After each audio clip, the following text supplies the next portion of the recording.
Halo teman-teman semuanya, ketemu lagi dengan aku. Nah, di video-video sebelumnya kan kita udah belajar tentang laju reaksi ya. Kalian boleh buka lagi di materi kimia kelas 11 di channel aku. Kita membahas yang kita maksud laju reaksi itu apa sih. Nah, sebelum kita masuk ke dalam topik yang bakal aku bahas di video ini teman-teman, yaitu kesetimbangan kimia, kita perlu tahu tuh tentang konsep laju reaksi ya. Makanya kalian belajarnya laju reaksi dulu, baru nanti belajarnya kesetimbangan kimia seperti di video ini. Nah, sebelum kita masuk ke materi kesetimbangan kimianya teman-teman, aku perlu review dulu nih ya. Yang kita maksud reaksi kimia itu apa sih teman-teman? Reaksi kimia itu adalah perubahan komposisi atau struktur kimia dari partikel-partikelnya gitu kan.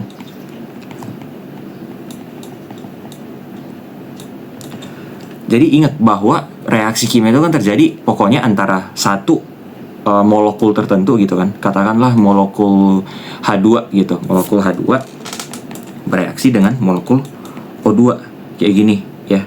Ini membentuk sebuah molekul baru yang di kondisi awal nggak ada sama sekali. Misalkan dia membentuk H2O kayak gitu ya. Ini yang kita bilang reaksi kimia nih ya. Dia berubah dari awalnya H2 dan O2 menjadi H2O. Kira-kira kayak gitu teman-teman. Nah, contoh lain, misalkan ada logam natrium ya bertemu dengan gas klorin ya. Gas klorin itu rumus kimianya Cl2 gini ya. Nah, dia membentuk NaCl nih misalkan ya. Nah, kalau kita serain kira-kira seperti ini nih reaksinya. Jadi awalnya natrium doang sama gas klorin gitu yang saling berikatan kayak gini. Ini Cl nih berdua nih ya. Sama natrium. Nah, ada padatan gitulah. Nah, mereka bertemu satu sama lain membentuk sebuah senyawa baru gitu. Ini yang kita maksud reaksi kimia ya. Nah, yang perlu kalian perhatikan di dalam reaksi kimia ini teman-teman, itu ada tanda panah kayak gini nih ya. Tanda panah di sini tuh menandakan apa sih teman-teman? Masih ingat gak di materi kelas 10? Tanda panah ini tuh menandakan arah reaksinya gitu kan. Jadi tanda panah ke kanan itu menunjukkan H2 dan O2 itu seiring berjalannya waktu mereka bakal dipakai nih berdua nih untuk membentuk siapa?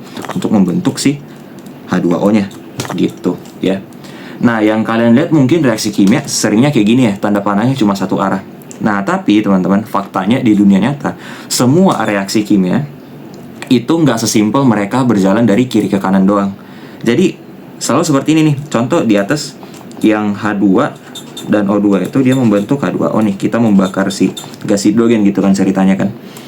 Nah, ini reaksinya bukan hanya dari H2 dan O2 terus membentuk H2O doang. Nanti di kenyataannya ada H2O yang terbentuk balik lagi membentuk H2 dan O2 gitu ya. Nah, karena dia istilahnya ada yang ke kanan dan yang ke kiri, itu nanti tanda panahnya menjadi setengah doang nih kayak gini nih. Jadi yang ke arah kanan cuma setengah, yang ke arah kiri cuma setengah. Kayak gitu teman-teman ya. Selalu reaksi kimia seperti ini. Cuman kenapa kadang kita tulisnya cuma satu tanda panah doang? Itu karena biasanya kalau misalnya satu tanda panah ya, satu tanda panah itu artinya dia dominan ke arah tersebut. Ya, biasanya kan kalau satu tanda panah doang ke arah kanan ya. Jadi dia maksudnya dominan ke arah kanan gitu.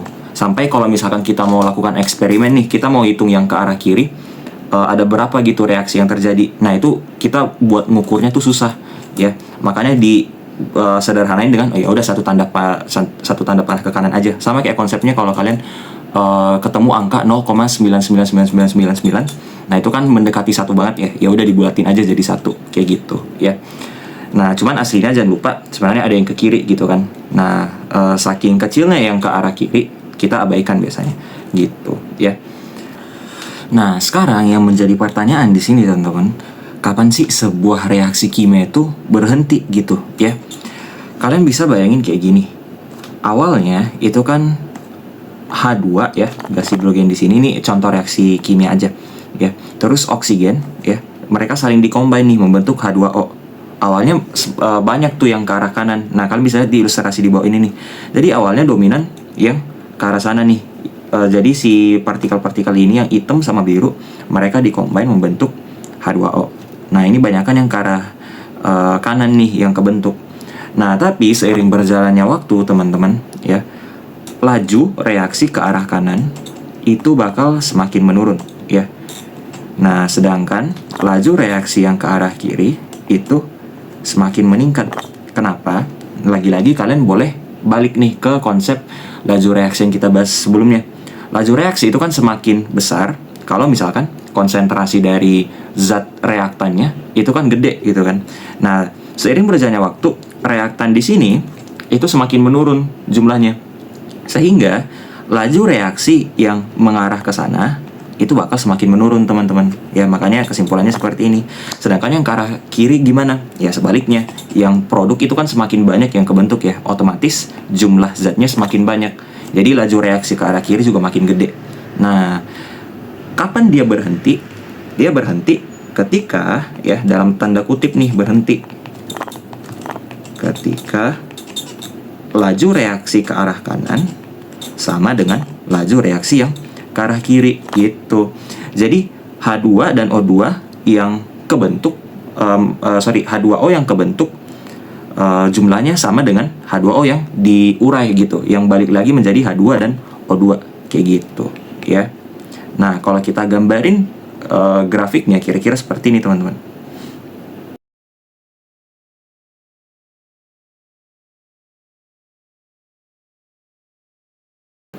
Nah, kira-kira seperti ini nih gambarannya teman-teman. Jadi, awalnya kan laju reaksi yang ke arah kanan, katakanlah di sekitar segini nih ya, dia jauh di atas dari yang kiri untuk kasus H2 dan O2 membentuk H2O ya. Nah, nanti seiring berjalannya waktu, laju reaksinya kan bakal semakin menurun tuh ya. Dia turun terus sampai nanti ya mendekati lah di bawah sini. Sedangkan laju reaksi yang ke arah kiri gimana? Nah, untuk yang ke arah kiri, sering berjalannya waktu dia bakal semakin meningkat nih. Nah, sampai akhirnya gimana? Mereka berdua ketemu, ya, ketemu di daerah sini nih katakan. Nah, jadi reaksinya berhenti ketika kapan ya? Ketika si kurva ini bertemu nih berdua gitu ya. Nah, kenapa yang kiri ini kayak dia pelan banget increase-nya Kak? Yaitu karena untuk reaksi ini yang ke arah kiri kan dikit banget ya. Nanti berbeda kalau misalkan kalian ketemu reaksi kesetimbangannya, istilahnya beneran sering disimbolkan dengan tanda panah bolak-balik. Misalkan reaksi penguraian asam gitu ya. Misalnya HF membentuk H plus dan F min ya. Jadi dia membentuk dua ion kayak gini. Nah nanti untuk kurvanya kira-kira juga sama prinsipnya, tapi seberapa curam gitu ya masing-masing kurvanya, yang ke arah kanan dan ke arah kiri itu ya lagi-lagi bergantung reaksinya. Nah misalkan untuk reaksi yang HF ini kira-kira yang ke arah kanan ya mungkin segini nih ya, terus yang ke arah kiri ya dia naik segini. Nah akhirnya nanti mereka mungkin ketemu di sini misalkan gitu ya. Nah setimbang ketika udah nih laju reaksi yang ke arah kanan sama dengan laju reaksi yang ke arah kiri gitu teman-teman ya. Nah itu dia ya teman-teman ya. Kita udah membahas tadi konsep dasar dari kesetimbangan kimia, dimana yang kita maksud reaksi yang setimbang ya, itu artinya dia mencapai kondisi di mana laju reaksi yang ke arah kanan ya, yang tanda panah ke kanan ini, contoh di reaksi A plus B membentuk C plus D ini ya, itu yang ke arah kanan itu sama dengan yang balik lagi ke arah kiri. Jadi istilahnya sama aja kayak kalau kalian nonton konser gitu kan. Kalau setimbang itu artinya jumlah orang yang masuk ke dalam konser tersebut sama dengan jumlah orang yang keluar dari konser tersebut, kayak gitu aja sebenarnya ya. Nah kalau misalkan kita ukur jumlah orang yang di dalam konsernya, ya itu kan tetap sama-sama aja gitu, nggak berubah. Makanya aku bilang dalam tanda kutip berhenti reaksi kimianya. Contoh nih, ketika setimbang jumlah A-nya ada 10, terus jumlah B-nya ada 20, terus katakanlah jumlah C-nya 5 dan jumlah D-nya 7, kayak gini ya. Ketika udah setimbang teman-teman ya, ini reaksinya ceritanya udah setimbang nih, R kanan sama dengan R kiri gitu ya. Ini jumlahnya ini bakal tetap nih ya, bakal kayak gitu terus. Kenapa? Ya karena kan yang ke kanan dan yang ke kiri sama jumlahnya, kecuali kalau salah satunya lebih gede ya baru gitu. Nah tapi nanti berbeda kasusnya kalau kalian kasih gangguan dikit ke sini. Kalau kalian kasih gangguan Nah, baru nanti jumlahnya bisa berubah gitu. Cuman kalau kalian nggak ada ganggu-ganggu sama sekali nih ya, nggak ada gangguan ke dalam sistemnya, itu nanti reaksinya ya bakal segini-gini terus nih jumlah masing-masing komponennya. Intinya kayak gitu teman-teman ya. Nah, jadi kesimpulannya, kesetimbangan kimia itu adalah keadaan akhir dari sebuah reaksi kimia gitu. Semua reaksi kimia itu pengen mencapai kesetimbangan, di mana R kanan sama dengan R kiri.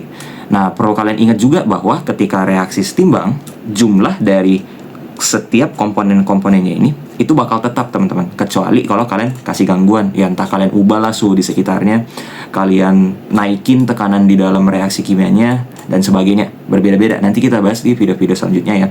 Oke.